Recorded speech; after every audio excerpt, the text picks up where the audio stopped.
गुर्बत मकाओ के लिए या गुर्बत खत्म करने के लिए जो है, जो ऑर्गेनाइजेशंस जो हैं, उन्होंने गुर्बत तो नहीं मकाई, गुर्बत तो खत्म नहीं की, लेकिन उनके चीफ ऑपरेटिंग ऑफिसर और चीफ जो सीईओ और सीओओ जो हैं, चीफ एग्जीक्यूटिव ऑफिसर और चीफ ऑपरेटिंग ऑफिसर, उनकी 35 लाख रुपया तनख्वाह है और वो अपनी पोजीशंस को प्रोटेक्ट करने के लिए उन्होंने स्टे ऑर्डर्स लिए हुए हैं।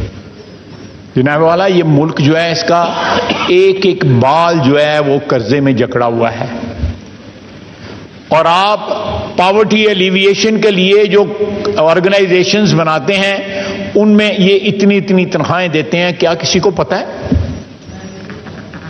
ये सारे जो बोर्ड्स बने हुए हैं मुख्तलिफ गवर्नमेंट ऑर्गेनाइजेशंस में, वो अपनी तनख्वाहें, अपने पर्क्स जो है खुद डिसाइड करते हैं और एक लूट मार का बाजार जो है वो गर्म है, कोई पूछने वाला नहीं है।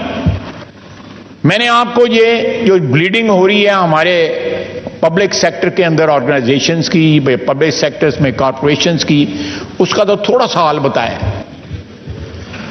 उसके बाद जो हमारी इनकम का सोर्स है वो हमारा मेनली टैक्स है, जो रेवेन्यू जो है हमारा वो सोर्स है। मैं जनाब वाला, एक स्टडी है जो एक ऑर्गेनाइजेशन है, कल उन्होंने सरीना में एक अपना एक सेमिनार भी रखा हुआ है, उन्होंने ये स्टडी पब्लिश की है, IPOSOS उनका उस स्टडी, उस ऑर्गेनाइजेशन का नाम है। सर मुख्तलिफ, मैं डिटेल में नहीं जाऊंगा, मुख्तलिफ सेक्टर्स में जो टैक्स की चोरी है उसकी उन्होंने अमाउंट्स बताई गई हैं। सर रियल एस्टेट में 500 अरब रुपया जो है वो टैक्स नहीं दिया जाता, अगर वो टैक्स सही तरह अदा करें तो 500 अरब रुपया जो है आपके कौमी खजाने को जो है उसमें ज्यादा आएगा, उसको फायदा होगा। उसके बाद तंबाकू है। रियल एस्टेट में ऐसे ऐसे लोग हैं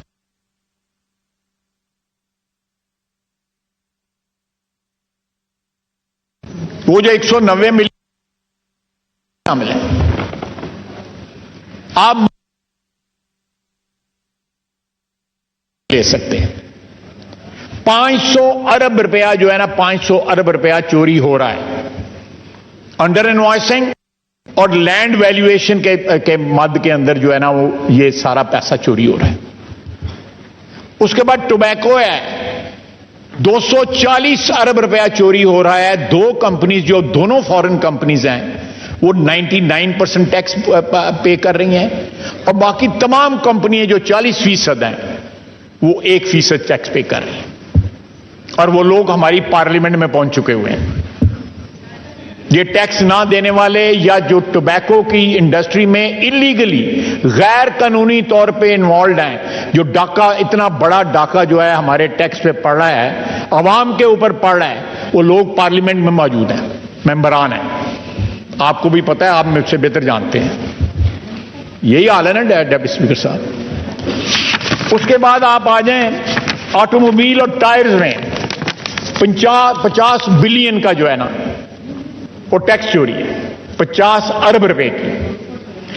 ऑटो लुब्रिकेंट्स जो है 56 अरब रुपए की चोरी है। ये सारा उन्होंने आगे डिटेल भी बताया हुआ है कि किस तरह उन्होंने कैलकुलेट किया हुआ है। फार्मास्यूटिकल में 65 अरब रुपए की चोरी है। चाय की इंपोर्ट में 45 अरब रुपए की चोरी है। स्टील के सेक्टर में 30 अरब रुपए की चोरी है। इस सारे आगे उन्होंने जिस तरह चोरी हो रही है उसका तरीका भी बताया हुआ है, किस तरह ये लोग चोरी कर रहे हैं। सर रिटेल सेक्टर जो है हमारा, जिसमें जीएसटी है और इस किस्म का टैक्स जो है वो शामिल है, जिस तरह जनरल सेल्स टैक्स है, 2880 अरब रुपए की चोरी है। 2880 अरब रुपए की चोरी है। यार्ड में ये उन्होंने साथ लिखा हुआ है कि बिल्कुल ऑथेंटिक नहीं है, थोड़ा बहुत आगे पीछे हो सकता है रिटेल सेक्टर में और यार्ड में, लेकिन बाकी उन्होंने ऑथेंटिक कैलकुलेट करके बताया है। इसमें यार्ड में 222 अरब रुपए की चोरी है।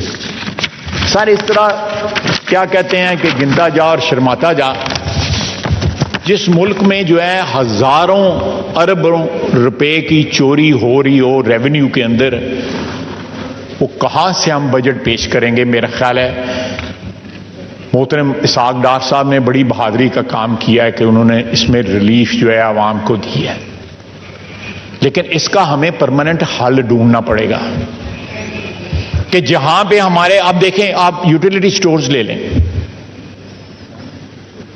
आज से 50 साल पहले 55 साल पहले यूटिलिटी स्टोर जो है स्कीम लॉन्च की थी, उस वक्त ठीक थी। अब वहां पे लोग गंदम लेने चाहते हैं, वो कहते नहीं साथ साथ शैम्पू भी लो। कोई आटा लेने जाता है या कोई चीनी लेने जाता है, उसको साथ कहते हैं नहीं साबुन भी लो।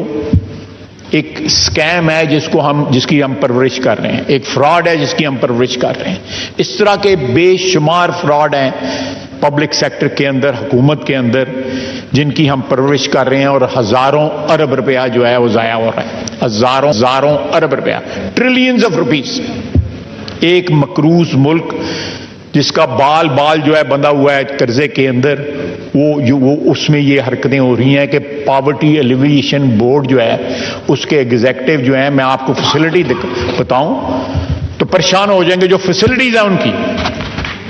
ये गुर्बत खत्म करने के लिए जो लोग आ रहे हैं वो पहले अपनी गुर्बत दूर कर रहे हैं, वो पहले खुद जो है बिलियनियर हो रहे हैं या मिलियनियर हो रहे हैं या जो भी हो रहे हैं। कितना बड़ा मजाक है इस मुल्क के साथ, और साथ उन्होंने स्टे लिए हुए। ये मेरा भाई बैठा हुआ है एजुकेशन मिनिस्टर, ऐसी ऐसी यूनिवर्सिटियां जहां पे वाइस चांसलर टेन्योर पूरी कर चुके हैं और फिर स्टे लेके फिर बैठे हुए हैं वहां पे, ऐसे ही है ना। बहुत कुछ। कोई बंदा अपनी पोजीशन छोड़ने के लिए तैयार नहीं है जहां पे उसको जम रहा है, और वो तनख्वाह से मुनाफा नहीं ले रहे, वो यूनिवर्सिटीज के फंड खा रहे हैं। मैं यूनिवर्सिटी गिनवा देता हूं, नाम ले देता हूं जिनके अंदर जो है लोग जो है पैसे खा रहे हैं और साथ स्टे लिए हुए हैं। अगर मैं गलत बात कह रहा हूं तो आई चैलेंज कि मुझे कोई कॉन्ट्रोडिक्ट करे।